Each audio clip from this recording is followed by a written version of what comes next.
Shalom, jangan lupa subscribe channel GB Bor Panas dan aktifkan lonceng notifikasi untuk mendapatkan informasi terbaru mengenai ibadah setiap minggunya. Dan jangan lupa follow Instagram GB Bor Panas dan Blaze Community.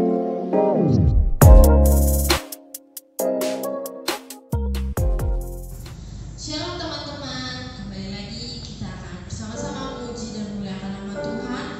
Mari kita fokuskan hati kita, pikiran kita, kita persiapkan hati kita untuk sama-sama masuk ke dalam hadirat Tuhan.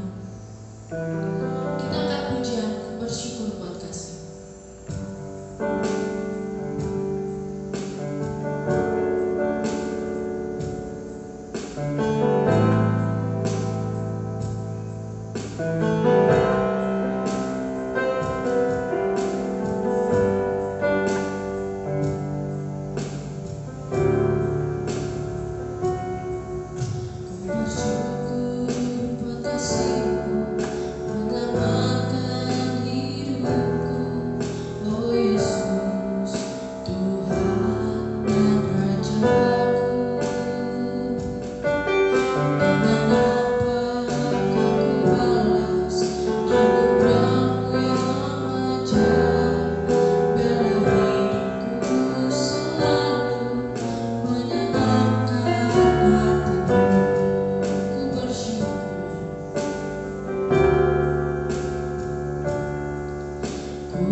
dan muliakan nama-Mu Bapa.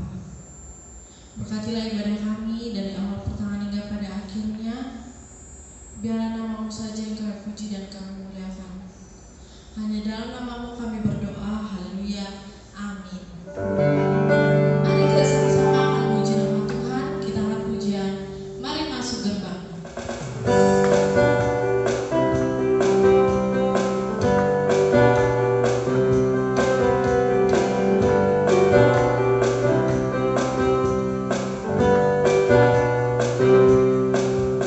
Mari masuk gerbang dengan hati bersyukur.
Oke, shalom teman-teman semua.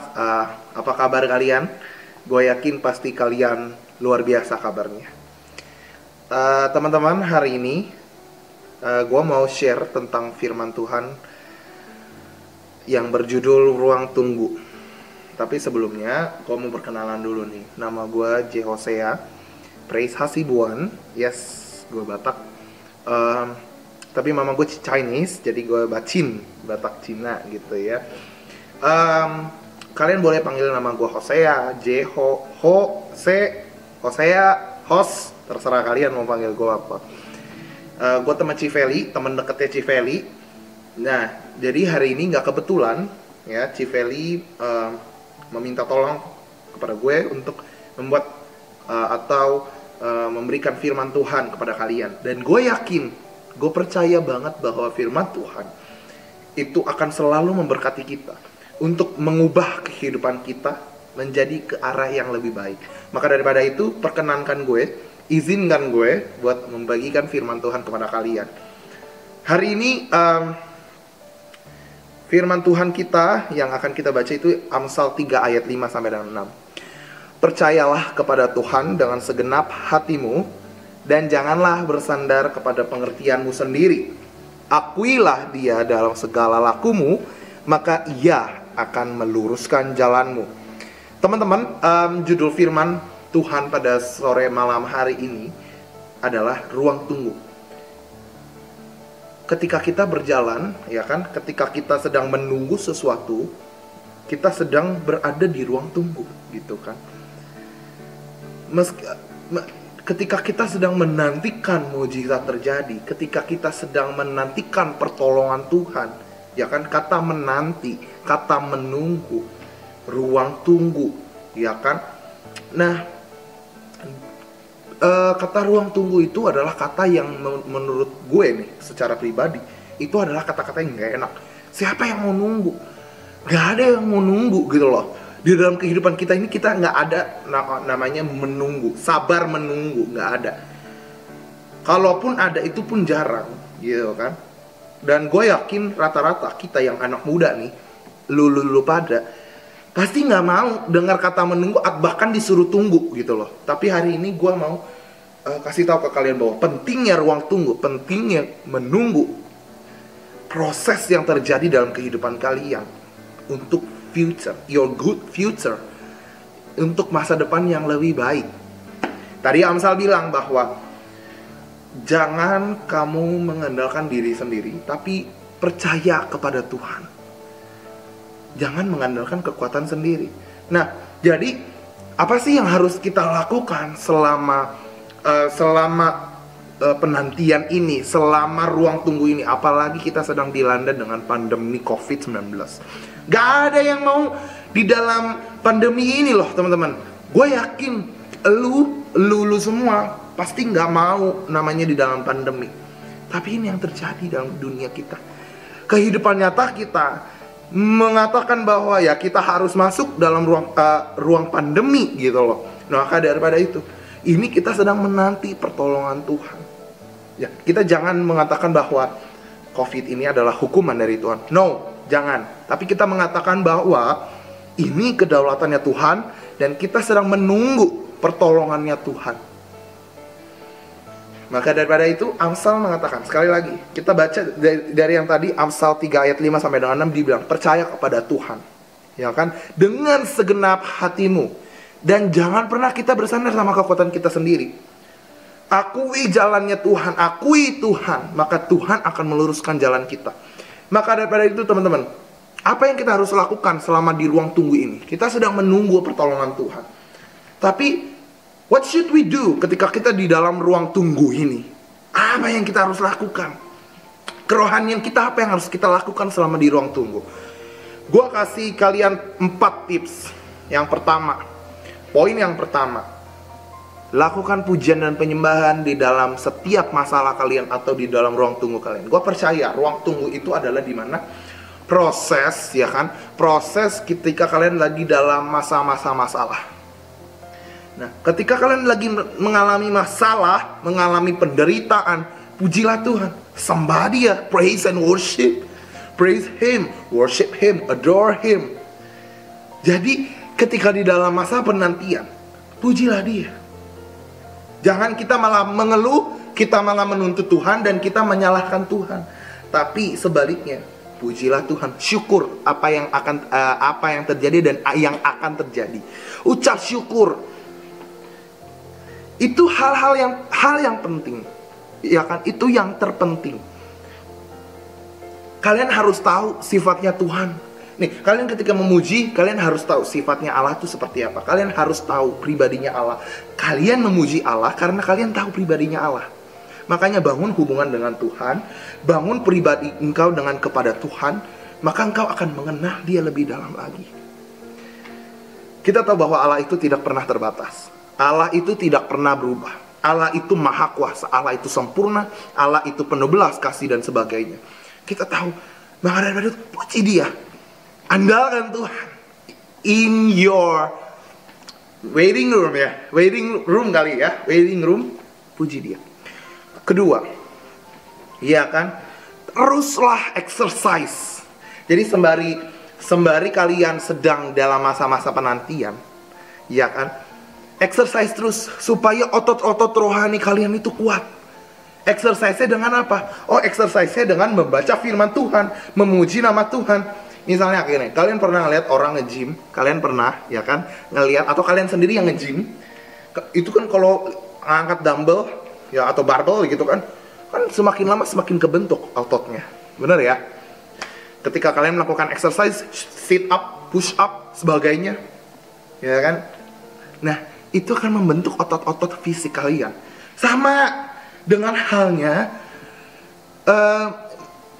ketika kalian membaca firman, ketika kalian makan firman, ketika kalian memuji Tuhan. Nah, itu yang akan membentuk otot-otot rohani kalian. So, gue menghimbau kalian ketika di dalam masa penantian, di dalam masa ruang tunggu, tetap terus baca firman, tekun baca firman. Supaya apa? Otot-otot rohani kalian semakin terbentuk. Itu kedua. Ketiga, ketika di dalam penderitaan kalian, ketika sedang di dalam masa-masa penantian kalian, curahkan isi hati kalian kepada siapa? Kepada Tuhan. Ratapan 3 ayat 26 bilang gini, adalah baik dengan dia menanti pertolongan Tuhan. Gua sangat-sangat merekomendasi kalian ketika kalian lagi ada masalah, better kalian ngomong dulu ke Tuhan. Boleh kalian curhat kepada teman kalian, tapi cari teman yang bisa dipercaya, ya trustworthy gitu loh. Dan kalian harus bisa ketemu Tuhan dulu. Jangan biasakan ketemu orang dulu baru ketemu Tuhan. Ketemu Tuhan, pertama ketemu Tuhan, baru kalian curhat kepada teman kalian. Karena gue yakin ketika kalian mencurahkan isi hati kalian kepada Tuhan dan kepada teman-teman kalian yang kalian percayakan, gue yakin pasti ada kekuatan yang bisa menopang kalian di dalam masa penantian kalian. Seperti mungkin di dalam gereja kalian punya mentor, punya cici atau koko atau kakak, abang yang kalian bisa percayai. Kalian bisa, boleh chat atau curhat kepada dia. Tapi pertama kali yang harus kalian lakukan ialah curhat kepada Tuhan terlebih dahulu. Kasih tahu kepada Tuhan dulu. Kasih tahu, tell him. Kasih tahu kepada Tuhan, Tuhan inilah perenunganku, inilah yang kugumulkan. Tuhan tolong aku Tuhan. Sertai aku Tuhan. Kuatkan aku Tuhan. Kalian curhat. Anggap dia itu adalah Bapamu. Kalian yang teman-teman yang jika kalian kalian tidak punya ayah dari kecil. Nah, kalian pakai kesempatan ini, anggap Tuhanmu itu adalah Bapamu. Dia selalu ada untuk kalian. Jadi di dalam masa-masa pandemi atau selama ruang tunggu kalian ini, bukan hanya pandemi, tapi di dalam masalah kehidupan kalian, curhat kepada Bapamu di surga, kepada Tuhan. Baru kalian boleh curhat kepada teman-teman kalian. Itu ketiga. Keempat, ingatlah kekekalan. Teman-teman, rasul-rasul dari dulu menulis surat, ya kan? Ya, kalau kalian belajar, kalian boleh nanti searching di internet bahwa setiap para rasul, baik Paulus, Yohanes, Yakobus dan sebagainya, itu ketika menulis surat pasti ujung-ujungnya akan berkata Tuhan akan datang. Tuhan akan datang. Yesus akan datang menjemput kita. Nah, inilah yang harus kita pikirkan. Jadi ketika kita di dalam masalah kehidupan, ketika kita sedang dilanda pandemi, ketika kita di dalam ruang tunggu, ingatlah akan kekekalan. Ingatlah bahwa akan ada jaminan engkau diangkat Tuhan dan masuk ke dalam kerajaan sorga. Itu yang terpenting. Ingat keabadian, ingat kekekalan, bahwa kalian akan dijemput Yesus, akan dijemput Tuhan kita bersama-sama di surga. Ya kan, bertemu bersama-sama dengan Bapa di surga. Yang that is apa ya, sesuatu treasure yang gak bisa kita bayar. Jadi ini namanya pengharapan. Jadi pengharapan orang Kristen adalah ketika Yesus datang. Pengharapan orang Kristen, orang percaya, hai anak-anak muda, pengharapanmu adalah Yesus. Pengharapanmu adalah Yesus. Tentunya pengharapan kita tentu juga ada ketika Yesus menjanjikan dia datang menjemput kita. So what's your problem? Apa permasalahanmu, teman-teman? Ceritakan kepada Tuhan. Bawa kepada Tuhan. So ketika kita sudah menjalani 4 itu di dalam masa-masa penantian kita, rutinkan terus. Latih terus. Memang gue ngerti, gue paham banget itu susah banget. Itu susah banget. Tapi gue menyarankan kalian untuk berlatihlah dari sekarang, supaya kalian bisa menjadi habit. Itu menjadi kebiasaan. Kalau kata ilmuwan, jika kalian mau melakukan hal sesuatu yang baru dan itu menjadi kebiasaan kalian, lakukan itu secara rutin 3 bulan. Maka itu akan menjadi habit kalian. Itu. Jadi mulai dulu dari sekarang. Mulai dari sekarang. Jadi ketika kita di dalam pandemi, berdoalah kepada Tuhan, andalkan Tuhan, baca firman Tuhan. Jangan mengandalkan manusia dulu nih, andalkan Tuhan dulu. Di dalam masa-masa ruang tunggu kita minta pertolongan Tuhan. Kita minta kekuatan daripada Tuhan. Jadi seketika kita bertahan dalam masa ruang tunggu kita, jangan takut. Jangan pernah takut. Don't be afraid. Don't be afraid. Karena Tuhan adalah Tuhan yang beserta dengan kita semua. Tuhan adalah Tuhan Immanuel. Dia beserta dengan kita. Dia yang akan menguatkan kalian. Dia yang akan memampukan kalian ketika kalian di dalam masalah. So, jangan pernah lagi kecewa sama Tuhan. Jangan pernah lagi merasa Tuhan tidak ada untuk kalian. Guys, kebenarannya adalah Tuhan selalu ada untuk kita. Tapi seringkali kita yang tidak pernah ada untuk Tuhan. Maka daripada itu, ketika kalian sedang di dalam masa-masa perubahan kalian, ketika kalian sedang masa-masa di dalam penantian kalian, cintailah Tuhan. Belajar untuk rutin mencintai Tuhan. Karena cinta itu membutuhkan proses. Cinta itu membutuhkan proses. Gue yakin banget cinta itu proses. Nggak semena-mena langsung jebret, gue cinta sama dia. Nggak bisa. Tapi kebenarannya adalah mencintai itu proses, membutuhkan waktu. Haleluya. Jadi teman-teman, pesan Tuhan atau firman Tuhan pada malam hari ini adalah, ayo come on, bangkit lagi ketika kalian lagi dalam keterpurukan, ketika kalian sedang di dalam masalah, ketika kalian sedang dilanda dengan rasa penderitaan. Percayalah, ketika kalian melakukan 4 hal itu, ya kan, tadi pertama pujian dan penyembahan kepada Tuhan. Kedua tadi apa? Yuk, exercise rohani kita, spiritualitas kita. Lalu ketiga apa? Curahkan isi hati kita kepada Tuhan. Yang terakhir adalah ingat kekekalan, bahwa Tuhan akan datang menjemput kita, membawa kita kepada rumahnya. That's it, firman Tuhan yang bisa gue bagikan kepada kalian. Tetaplah terus berharap kepada Tuhan, tetaplah terus kuat di dalam Tuhan dan kemuliaannya. Gue yakin dan percaya bahwa Tuhan selalu menyertai kalian semua. Yes, amin. Mari kita bersatu di dalam doa. Tuhan, terima kasih. Kami sudah mendengar firman-Mu, Tuhan. Kami sudah mendengar, bahkan kami sudah membaca firman-Mu bahwa kami tidak mau mengandalkan kekuatan kami sendiri di dalam masa-masa kehidupan kami. Khususnya di masa-masa penantian ini, Tuhan. Di dalam ruang tunggu kami, Tuhan. Mungkin hamba-Mu gak tahu apa yang terjadi kepada teman-teman hambamu yang lain ini Tuhan. Hambamu gak tahu apa yang sedang mereka alami, tapi Engkau tahu. Engkau tahu. Engkau tahu cerita mereka. Engkau tahu kehidupan mereka. Engkau tahu latar belakang mereka Tuhan. Maka daripada itu Tuhan, besertalah dengan mereka. Jangan Kau tinggalkan mereka ya Tuhan. Bapa, kuatkan kami. Ajar kami terus, berikan kami hikmat Tuhan. Untuk kami selalu bisa menerapkan firman Tuhan. Untuk kami bisa selalu mengandalkan Tuhan setiap saat. Mungkin memang susah ya Tuhan. Kami tahu memang sedikit susah. Bahkan harus menguraskan tenaga kami untuk melakukan kebenaran Tuhan. Tapi kami percaya ya Tuhan. Dengan kekuatan Roh Kudus, dengan kuasa daripada Roh Kudus yang akan memampukan kami. Untuk kami hidup dan berjalan di dalam Tuhan. Bapa, tolong kami. Kami mohon Tuhan, tolong kami. Teguhkan kami Tuhan, sertai kami Tuhan. Ya Tuhan, kami percaya bahwa Engkau adalah Tuhan di atas segalanya. Engkau Tuhan yang berdaulat. Engkau Tuhan yang berkuasa atas bumi dan surga. Kami percaya Roh Kudus-Mu senantiasa menyertai kami Tuhan. Ya Yesus, junjungan kami, Juru Selamat kami. Dengan darah-Mu Engkau menebus kami, ampuni kami Tuhan. Ampuni setiap salah, ampuni setiap pelanggaran kami. Tapi ya Tuhan, tolong pimpin dan tuntun kami, supaya kami bisa hidup di dalam kebenaran-Mu setiap hari. Terima kasih Bapa, terima kasih Yesus.